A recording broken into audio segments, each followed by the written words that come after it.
G'day you bloody legends out there, bloody Alaya.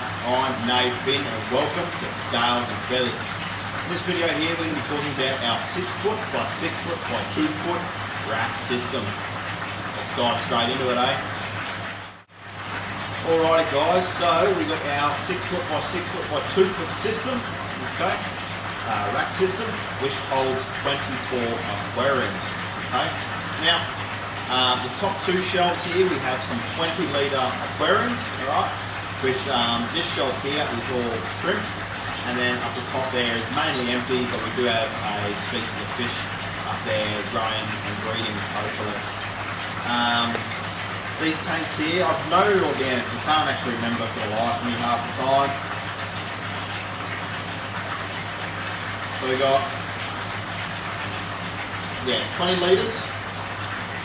Then we got 45 litres, these guys here. And then down on the bottom shelf we got a 70 litre, 50 litre, a 20 litre and a 15 litre. Okay? So that's all the litrage for all the aquariums. Alright. Now they are all on sponge filters. Okay? Now for the temperature, none of the aquariums are heated. So during winter when all the heating's on in here, we're at a 25, okay? And then during summer when all the heating's off, it's normally pretty cool in here, surprising all the equipment's running, but it's normally around a 25 as well. So it's constantly always 25 degrees in here, okay? During summer, the room's a lot more open and ventilated, okay, so it stays cooler. And then during winter, it's locked up, heaters are on, keeping it all nice and warm, okay? As for our pH range, most of these, well, this rate shelf here, 6.5 is pretty much what all these tanks are sitting at. Obviously they might fluctuate a little bit, and then these ones are a little bit higher with their pH, around 7. Okay, and these ones are pretty neutral. Okay, so there's nothing really in these. And then down the bottom, I've not actually checked them because there's nothing in them, but I'd dare say that they're around 6.5, especially this one here, and then probably around the 7s as well. Okay. So the system is a quarantine system, breeding system, and a grow out system. Okay.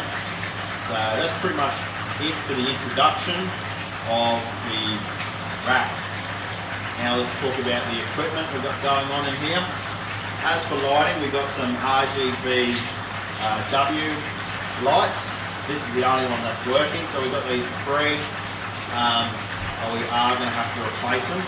Probably going to put on some plant light Aqua 1, just some basic cheap Aqua 1 plant lights just to light the rack up, help the plants grow. Okay, so the only light that's doing well is this one.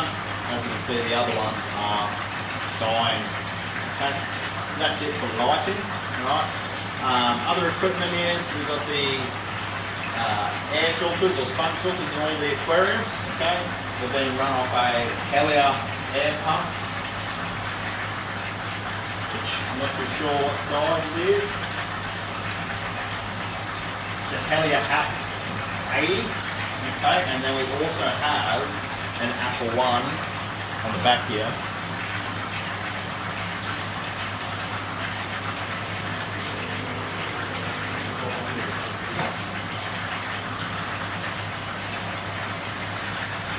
Alrighty, so we've got the Helier App 80 plus the Aqua 1 02 1200 blowing air through this aquarium. Okay, there's a fair bit of air going through them. No heaters. We do obviously have plants. We've got a lot of pothos in there. In most of the aquariums there's pothos, and then we've got your live plants as well. These are the U-style sponge filters with the snorkel. Then we've got your traditional sponge filters here and traditional sponge filters down there. We also have an egg tumbler in there as well. Pretty much all the aquariums, besides this row here, have got a backy bar in there for biological bacteria. Next is the scaping. So in these aquariums they're all fluval stratum soil, keeping the pH at 6.5, okay, for our shrimp. We've got our bacteria or bars in there, which is kind of a breeding hotel or a place for the shrimp to hide in. We've got a large piece of wood for the aquariums in each of them, along with a small piece of coral, just to stop the GH and pH from flushing too much. We've got some shrimp towers in all of them, whether they're the TP versions or the square versions, along with some plants, including Java fern. Can't remember what this one is again. Got some feeding tubes there for these guys, and then on the top we've got a carob sea mix. Once again, we've got some hiding tubes in there, or tunnels, bits and pieces of wood, some plant life as well, and then there's also some decaying almond leaves. Then as for these guys, they're empty, so these guys are mainly for grow out and quarantining. So this 3 here is normally quarantine, and this 3 here is normally breeding and grow out. Okay. As for the bottom, once again, breeding and growing out. The 2 on the end may be quarantining. So anything that's quarantining is normally bare bone, just filtration. Okay. Yeah, we've got some bristlenose breeding in there, so we do have some breeding logs in there for those guys. Alrighty guys, let's talk about the stocking. Alright, now on shelf number 1, we've got some emerald rasporas in here, beautiful little nano fish. Okay, so we've got a few of those in there. Growing out and hopefully breeding. Okay, now I'm still undecided what I want to put in these guys up here. They will be breeding tanks. I was thinking maybe a pair of black knight rams. I do know a lot of people are doing those, so I was thinking maybe do some other bits and pieces. I'd like to do celestial pearl danios. Okay, and I was actually thinking some species of annual killifish. Super cool. The heartbreaking part of those is they are annual, so they only live once per year. And I don't know if I can bring myself to do that, just because I get a bit attached to my animals, and every year would be pretty heartbreaking, even though they are a fish. So, if you guys have any ideas of what I should breed up the top here, let me know. I was actually thinking about getting maybe a couple giant betas as well, super cool. But yeah, if you have any recommendations up there, comment down below what you guys think I should breed up in this top section. Now we come on down here in the second level, they are all shrimp. So we've got some orange shrimp in here, we've got some black fishbone or black galaxy fishbone shrimp in there. These are our black shrimp. We've got our blue bolt or blue steel shrimp. We've got our white shrimp. We've got crystal black shrimp.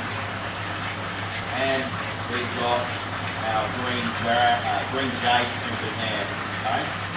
So we don't currently have crystal blacks. We're chasing some at the moment, but that will be for our crystal black shrimp. Okay? I was even thinking of maybe doing some more shrimp colours up there, but we've got the reds, the blues and the yellows, plus 7 colours here as well, so I think that's probably enough. I think that keeps it okay. We've got our 3 quarantine tanks. In here is a macaw cichlid, which is actually growing out for the 10 foot. Okay. He's going through his quarantine cycle.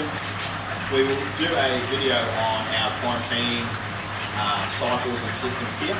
Okay. So yeah. Macaw cichlid, empty, empty, empty. We got a pair of festane going out for the 10 foot, and we got some fry from our Geophagus brasiliensis in here as well. In here we have a trio of bristlenoses. We've got a standard pair and a female albino breeding in here. Just something to breed and just to help put a little bit of money into the hobby, help feed the fish. Okay. 2 spare tanks, and then we've got that tank there, which I'm thinking about doing a female sorority for betas. I think that'd be really cool. And then the tank to the left, I'd like to breed some pea puffers. Okay? We've got some nice pots of pothos to the sides, just to help to line the system up. that's pretty much it. I realised I didn't actually showcase the tanks in the last video, so I'll take these over there and show you in those tanks shortly. That's it. Thank you all for watching. Hope you enjoyed the video. Don't forget to like, share and subscribe. We'll see you on next week's video. Take it easy, you bloody legends.